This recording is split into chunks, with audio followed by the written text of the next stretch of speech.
छत्तीसगढ़ में पिछले 72 घंटे आईटी छापे के नाम रहे हैं। 45 ठिकानों में आईटी को छत्तीसगढ़ में कुबेर का खजाना मिला है। पैसे और जेवरात इतने कि गिनने में न जाने कितने दिन लग जाएंगे।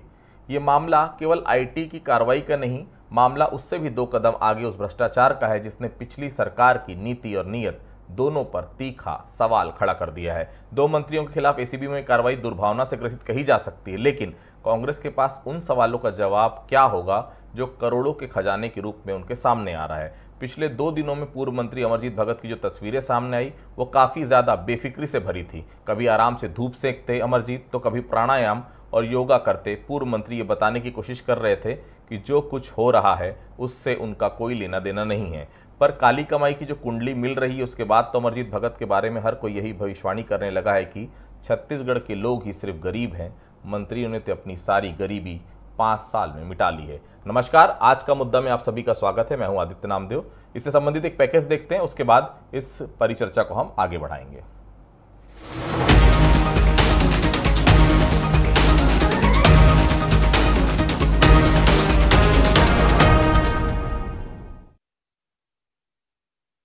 गरीब आदमी को परेशान कर रहे हैं, विरोधियों का चाल है।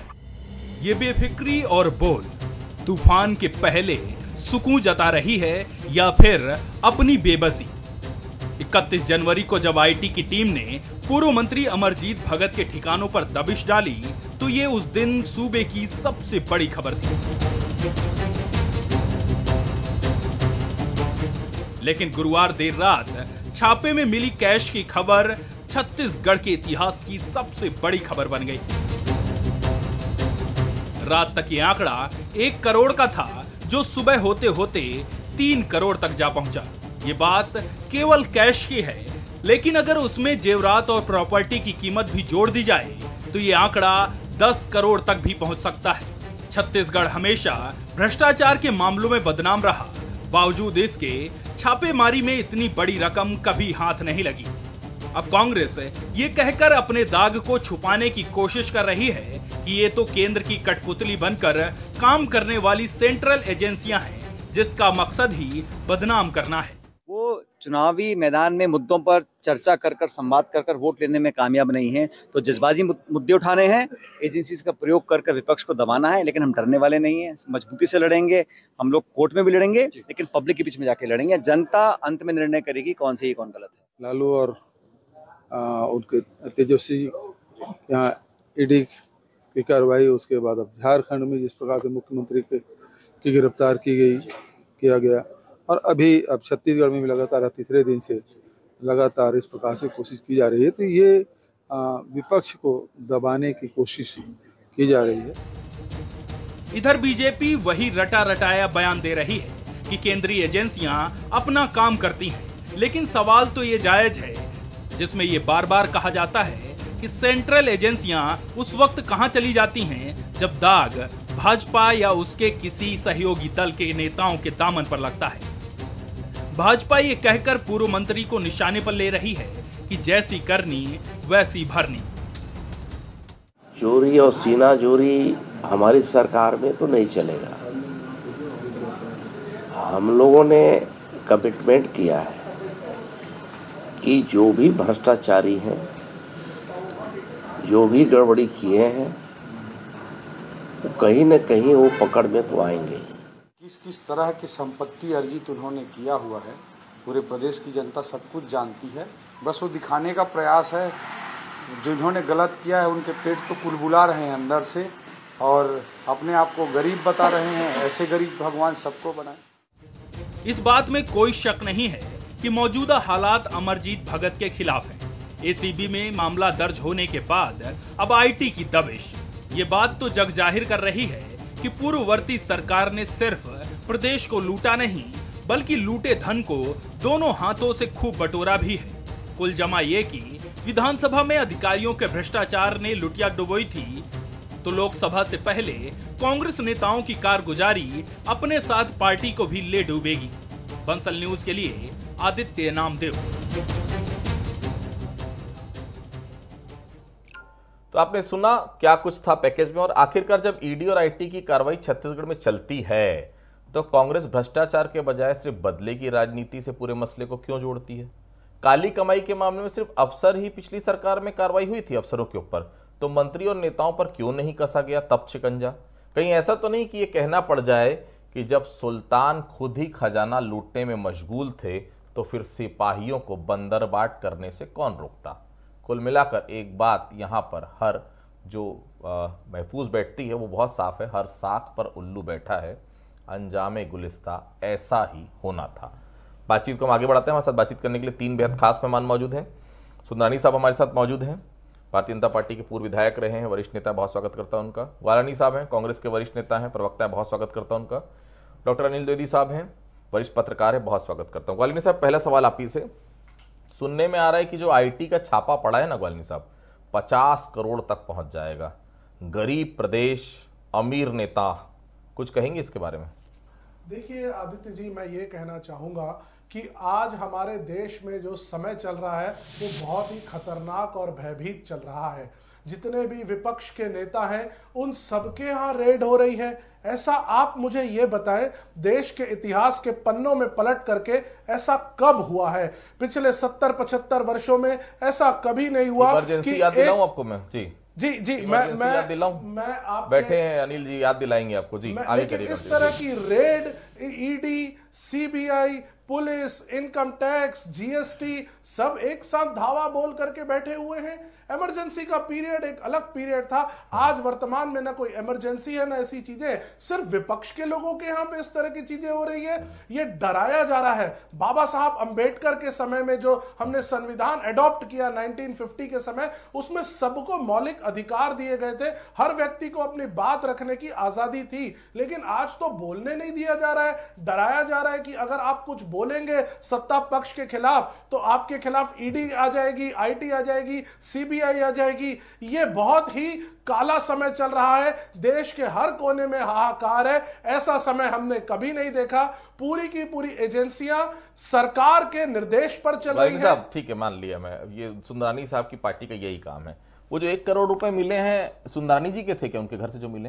देखिए, मैं आपका ये बहुत बेहतरीन प्रश्न है। मैं आपसे ये बोलता हूँ, सुंदरानी जी के यहाँ से मेरी सुंदरानी जी भिजवाएं तो सुंदरानी जी को वापस करवा दीजिएगा। बताइए 1 करोड़ कहाँ से? इनकम टैक्स में अगर किसी के यहाँ से कोई चीज मिलती है तो इसका मतलब ये नहीं होता है कि वो काली है। वो प्रूफ होते हैं। आपको टाइम टू टाइम जवाब देने का मौका दिया जाएगा। मैंने अपने जीवन में 1 करोड़ कैश कभी नहीं देखा, शायद आपने देखे होंगे, मैं आऊंगा आपके पास। सुंदरानी साहब, ईमानदार सिर्फ भारतीय जनता पार्टी में है क्या?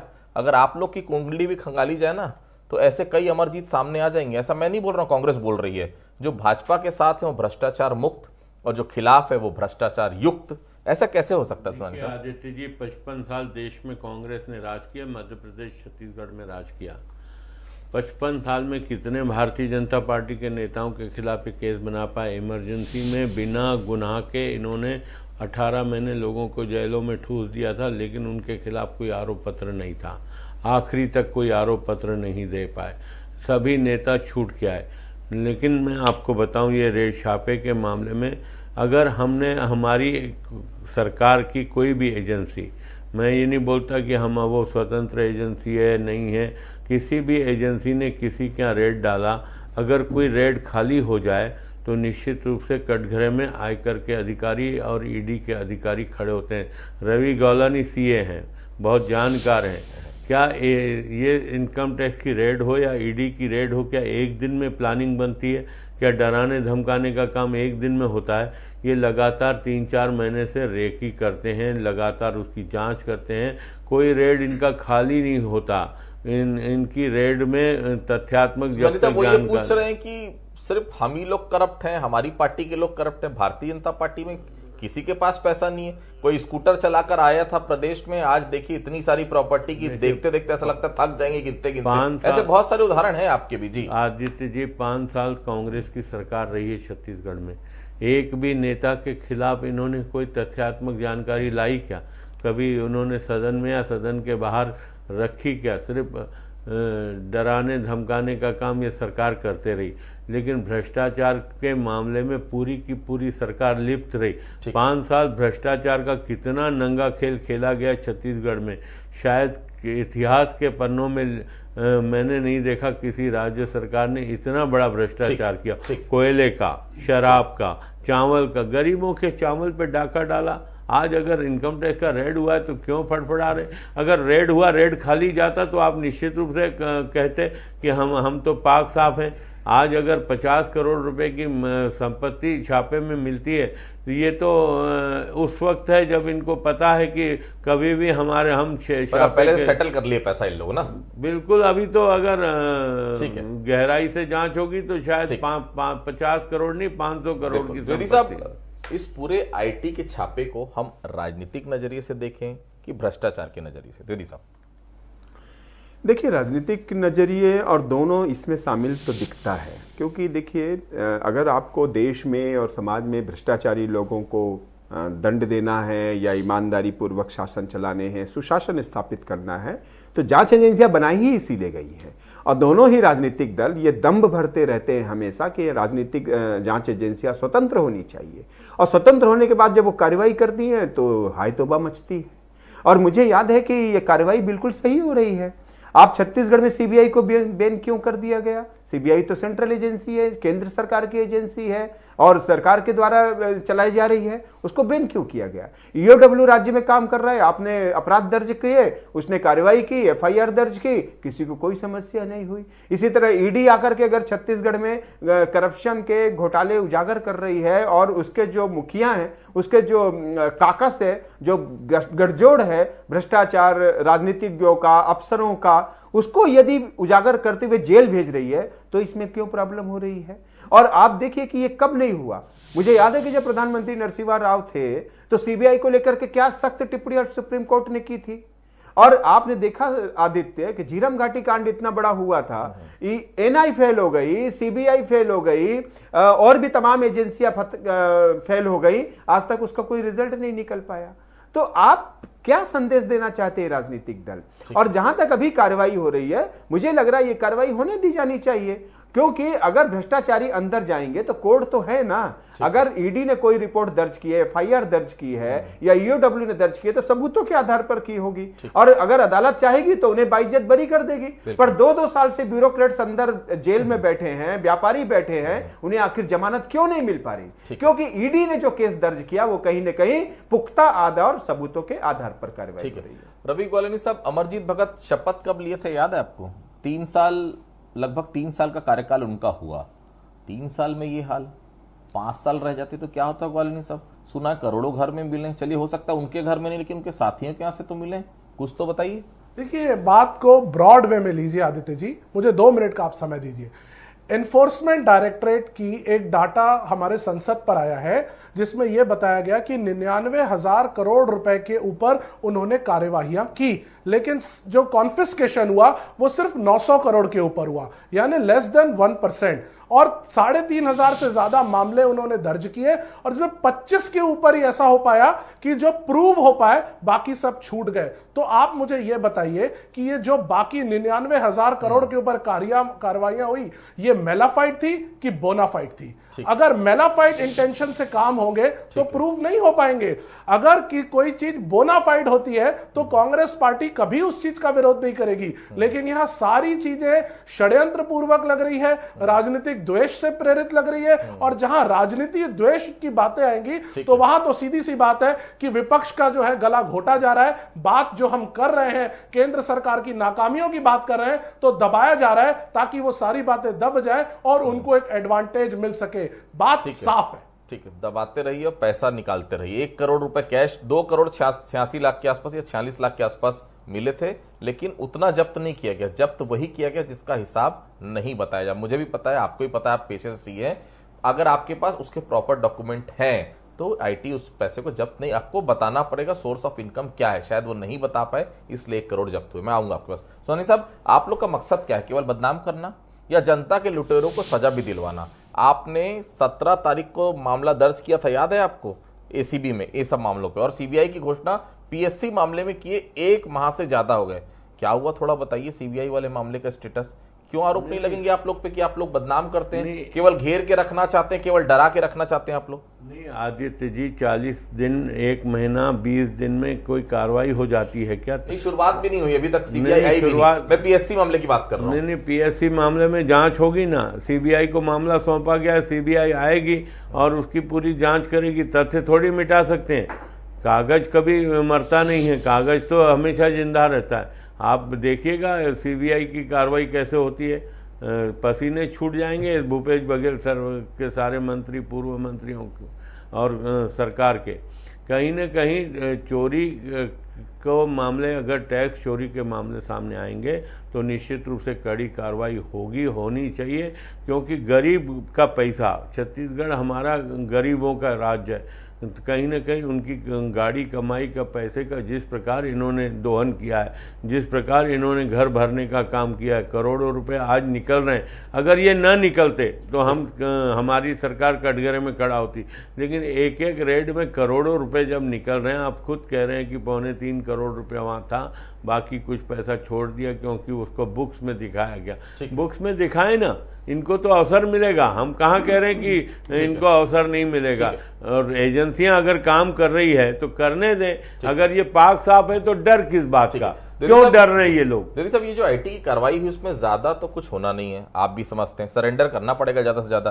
टैक्स चोरी के मामले में और क्या हो सकता है, या कुछ और आगे नजर आ रहा है आपको? मेरा सवाल इससे थोड़ा सा अलग है। मैं ये बोल रहा हूँ कि सजा दिलाने की रफ्तार 10% भी नहीं है, जनता के लुटेरों के साथ न्याय कैसे होगा? ये पैसा पुश्तैनी तो रहा नहीं होगा अमरजीत भगत साहब का। जी देखिए आदित्य, जहाँ तक पूर्व मंत्री अमरजीत भगत के यहाँ से जो राशि मिली है, और उसके लिए रवि ग्वालिनी ने एक बात सही कही है कि अगर वो राशि मिली है तो वो सही है, तो उसके लिए बिल वो पेश करके बता देंगे कि सही है कि नहीं। वैसे भी 3 साल में जो सैलरी विधायक की मिलती है उसके हिसाब से तो वो इसका 3/3 हिस्सा तो हो ही सकता है, ठीक है। लेकिन बाकी उनका बिल पेश करेंगे, ये उनकी अमरजीत भगत की टेंशन है।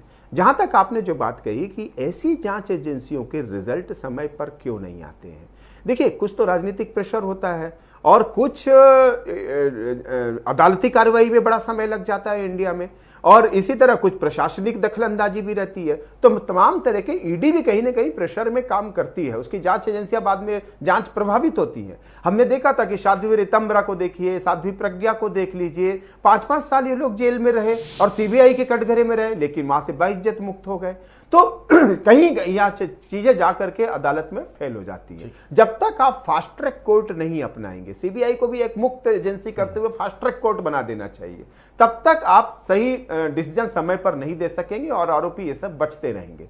अब आप देखिए कि मैं एक उदाहरण दूंगा कि अमरजीत भगत के यहां से तो 1 करोड़ मिला, छत्तीसगढ़ के आईएएसओं के यहां से कितना मिलता है? 16 करोड़, 20 करोड़। रानू साहू का आप आईएएस थी, उनकी संपत्ति देखिए कितनी मिली है ईडी को। और झारखंड में एक आईएएस थी, उसके यहां से घर देख लीजिए, 40-40, 60-60 करोड़ रुपए मिलता है। तो विधायकों की अपेक्षा मेंबर के पास 300-400 करोड़ मिले, तो विधायकों की अपेक्षा ब्यूरोक्रेसी में भी करप्शन है। और इसलिए यदि ईडी कार्रवाई कर रही तो आप देखिए कि आईएएस ही अंदर जा रहे हैं। हाँ, ये जरूर है कि कांग्रेस के 4-4 विधायक ईडी के शिकंजे में आए हैं, और मुझे ये चिंता इस बात की है कि अगर उन पर कोई कार्रवाई होती है तो कांग्रेस का लोकसभा चुनाव का मजा किरकिरा हो सकता है। ग्वालिनी साहब, जिनके ठिकानों पर इतने पैसे मिले हैं, कुछ कार्रवाई करेंगे पार्टी स्तर पर, निलंबन करेंगे? एसीबी मामला दर्ज, आईटी की रेड, अरे बाहर कीजिए। ऐसे लोगों को राहुल गांधी कहते हैं मोहब्बत की दुकान और कहते हैं ईमानदारी की बात करते हैं, ऐसा नेता तो डुबा देंगे लोकसभा चुनाव में आप लोगों को। ग्वालिनी साहब, आदित्य जी, जब तक के कोई अपराध साबित नहीं हो जाता वो अपराध नहीं होता है। आज सिर्फ एक कार्यवाही हुई है तो उसके बेसिस पर आप क्या चाहते हैं? पार्टी कितना बड़ा फैसला ले ले, उनको साबित कर दे कि वो गलत है? अभी तो उनको सरकार के नियमों के हिसाब से उनको पक्ष रखने का समय मिलेगा, वो अपनी बात रखेंगे, सारी चीजें प्रूफ होंगी। इसीलिए जब तक ये किसी भी व्यक्ति के खिलाफ, मैं एक बात कहूंगा, बीजेपी ने आज से 10 साल पहले 2G की बातें की, कोल ब्लॉक की बातें की, लेकिन जब मैटर सुप्रीम कोर्ट तक गया तो सब जीरो हो गए। मैं यही कहूंगा ये सब जीरो होगा, समय दीजिए, देखते जाइए। ठीक है, नान घोटाले का 36,000 करोड़ आप गिनते थे, 36 रुपए नहीं निकाल पाए, आप भी याद रखिएगा बात। सुंदरनी साहब, अमरजीत भगत जी का वीडियो देखा है आपने? उनको लग रहा है कोई फर्क ही नहीं पड़ रहा है। अंबिकापुर की सीट जा रही थी, मतलब सरगुजा लोकसभा की, आपने फंसा दिया उनको, गरीब आदमी को फंसा दिया। ऐसे गरीब आदमी को फंसाकर क्या मिल गया आपको? क्यों बदला निकाला आपने ऐसे गरीब आदमी को? क्योंकि भैया, मैं ये गरीब आदमी अपने मन से नहीं बोल रहा हूं, वो खुद बोल रहे हैं मैं गरीब आदमी हूं इसलिए आप उनको परेशान कर रहे हैं। देखिए, भगवान करे ऐसे गरीब पूरे प्रदेश के लोग हो जाएं, हर प्रदेश का नागरिक ऐसा ही गरीब हो जाए जैसे अमरजीत भगत जी हैं। मैं तो कह रहा हूं कि जितनी बड़ी कार्रवाई हुई है वो अपने आप को निश्चिंत भले कितना भी दिखाने का प्रयास करें, लेकिन आयकर वाले पूरा बाल का खाल निकाल देंगे। 10 सेकंड का जवाब। आने वाले दिनों में लोकसभा चुनाव के नजरिए से भ्रष्टाचार के मामले कांग्रेस के लिए कितने नुकसानदायक साबित होंगे द्विवेदी साहब? देखिए, कांग्रेस को अभी बहुत फूक फूक के कदम रखने होंगे क्योंकि सीबीआई बहुत तेजी से काम कर रही है। और एक सलाह और दे दूं अमित, जो आपने भी उठाया आदित्य, कि राहुल गांधी की न्याय यात्रा शुरू हो चुकी है, अभी छत्तीसगढ़ में भी पहुंचेगी। मेरी सलाह है कि जो ईडी के आरोपी विधायक हैं और जो उनके साथ चल रहे हैं, कृपया उनसे दूरी बना करके रखिए, नहीं तो लोकसभा चुनाव में मजा किरकिरा हो सकता है। ठीक है, तो देखिए आईटी की रेड जारी है। पूर्व मंत्री अमरजीत भगत निशाने पर हैं, उनके करीबी निशाने पर हैं। जो जानकारियां आ रही है निश्चित तौर पर कांग्रेस के लिए फिलहाल तो ठीक नहीं कही जा सकती, क्योंकि अगर ये मामला और आगे बढ़ता है तो पूरे 5 साल की सरकार के ऊपर बड़ा एक सवालिया निशान उठ जाएगा और लोकसभा चुनाव में निश्चित तौर पर कांग्रेस के लिए नुकसान हो सकता है। आप सभी हमारे साथ जुड़े, आप सभी लोगों का बहुत बहुत धन्यवाद। आज का मुद्दा फिलहाल इतना ही, बाकी खबरों के लिए आप बने रहिए बंसल न्यूज के साथ। नमस्कार।